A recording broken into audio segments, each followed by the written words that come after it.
मैं संविधान की एक टॉपिक अनुसूची को डिस्कस करने जा रही हूँ। तो हमारे संविधान में अनुसूची की बात करेंगे तो कितने अनुसूचियाँ हैं?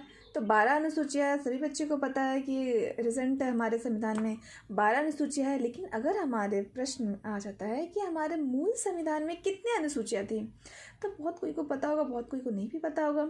तो इस वीडियो में अनुसूची के बारे में मैं पूरा डिस्कस कर लूँगी कि किस संशोधन के तहत और किस ईयर से संशोधन करके किस अनुसूची को जोड़ा गया।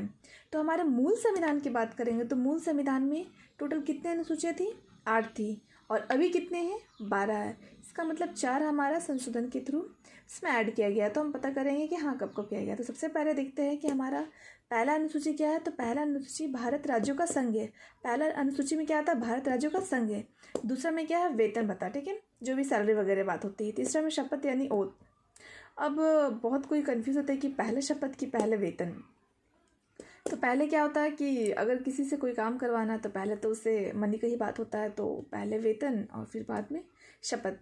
तो पहला अनुसूची में भारत राज्यों का संघ है, दूसरा में है वेतन भत्ता, तीसरा में है शपथ, चौथा में राज्यसभा में सीटों का आवंटन। जितने भी केंद्र शासित प्रदेश और राज्यों में राज्यसभाओं में जितनी भी सीटों का आवंटन वो सारा अनुसूची चौथे अनुसूची में उसके बारे में बताया गया है। पाँचवा अनुसूची में क्या है? SC और ST। छठा में क्या है? AMTN, that means Assam, Meghalaya, Tripura और मिजोरम। ये 4 स्टेट के लिए कुछ स्पेशल प्रावधान है AMTM, ठीक है। सातवां में है सूची। सूची संघ सूची।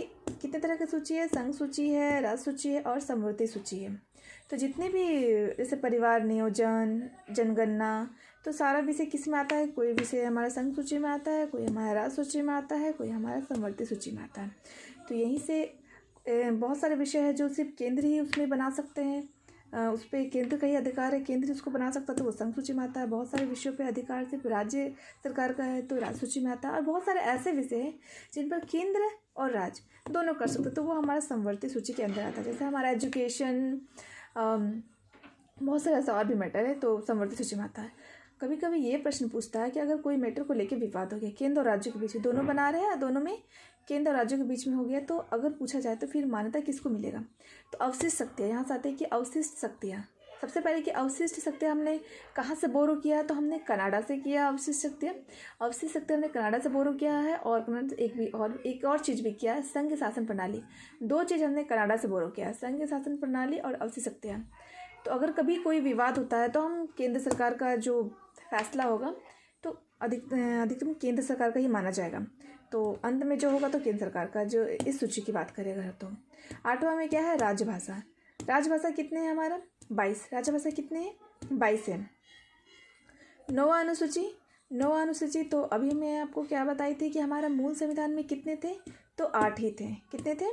8 ही थे। तो यानी ये ये 4 है। तो सबसे पहले ये भी बताएंगे मैं इस वीडियो में कि हाँ 4 को किस किस के तहत जोड़ा गया है। सबसे पहले राजभाषा की बात कर लेते हैं। तो 8वीं अनुसूची में राजभाषा का जिक्र किया है। कितने राजभाषा? 22 भाषा। लेकिन फिर यहीं पे यही सवाल उठता है कि हमारा मूल संविधान में मूल भाषाएं कितनी थी? तो जब हमारा संविधान बन के तैयार हुआ था उस वक्त संविधान में मात्र 14 ही भाषा थी। इसका मतलब 8 ऐसे भाषा है जिनको संशोधन करके इसमें जोड़ा गया है। तो 14 हो गई तो 15वें की बात करेंगे। तो जो 21वां संशोधन था हमारा 1967 ईस्वी में, जो कि 21वां संशोधन था, और इसके तहत सिंधी भाषा को जोड़ा गया। और ये मेरा टोटल 15 हो गया। उसके बाद आता है 71वां संशोधन। 71वां संशोधन 1992 के तहत कोंकणी, मणिपुरी, नेपाली भाषा को जोड़ा गया। फिर है 92वां संशोधन और उसके यानी 2003 के तहत मैथिली, संथाली, डोगरी, बोडो। तो यानी टोटल 14 भाषा पहले से थी और फिर 8 भाषा जोड़ के टोटल कितने हो गए? 22। मैं इस वीडियो के लास्ट में मैंने लिख दिया है कि किस संशोधन के तहत किस किस भाषा को जोड़ा गया, ठीक है। तो 1967 में सिंधी भाषा को, 1992 में कोंकणी, मणिपुरी, नेपाली, ये 3 भाषा को, और 2003 में मैथिली, संथाली, डोगरी, बोडो। 8 हो गया। 9वां की बात करेंगे तो भूमि नियम। 9 से नियम। तो भूमि नियम के तहत जो भी है अनुसूची 9 में जोड़ा गया है भूमि नियम को। 10 में है हमारा दल बदल। 11वां में है हमारा पंचायत। 12वां में हमारा नगर पालिका। पंचायत गाँव में है, नगर पालिका शहरों में। ये सारा जितने भी अनुसूचियाँ हैं 10, 11, 12 और वो 9, ये चारों अमेंडमेंट के थ्रू ही जोड़ा गया। तो हम सारा बता देंगे। जैसे कि 14 भाषा थी 21वां संशोधन 1967 के तहत सिंधी को जोड़ा गया। 71वां संशोधन 1992 के तहत कोंकणी, मणिपुरी, नेपाली को जोड़ा गया। 92वां संशोधन 2003 के तहत मैथिली, संथाली, डोगरी और बोडो।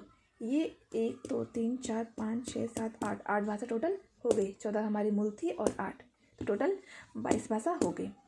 अब ये जो 4 अनुसूचियों को जोड़ा गया है मैंने लिख दी। और यहाँ से एक प्रश्न ये आता है कि संविधान का जो पहला संशोधन था, पहला संशोधन के तहत ही हमारा 9वीं अनुसूची को जोड़ा गया था, वो हमारा पहला संशोधन था।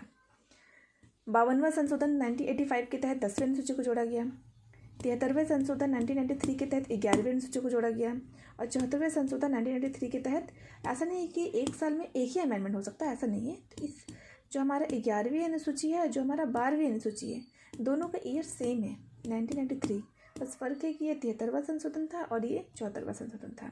तो 73वां संशोधन 1993 के तहत 11वीं अनुसूची को जोड़ा गया है और 74वां संशोधन 1993 के तहत 12वीं अनुसूची में जोड़ा गया। तो ये हमारा ये क्वेश्चन आया हुआ है बिहार एसआई में कि 52वें संशोधन के तहत किस अनुसूची को जोड़ा हुआ है। प्लस ये भी आया था कि दिल्ली को राष्ट्रीय राजधानी किस संशोधन के तहत दर्जा मिला था। तो 69वें संशोधन के तहत दिल्ली को राष्ट्र राजधानी के क्षेत्र में दर्जा मिला था। तो अनुसूची से जितने भी इम्पोर्टेंट क्वेश्चन हो सकते थे वो सारा मैं डिस्कस कर दी। आप एक बार देख लीजिए, अनुसूची से जितने भी क्वेश्चन हो सकते थे मैंने सारे यहाँ पे डिस्कस कर दिए।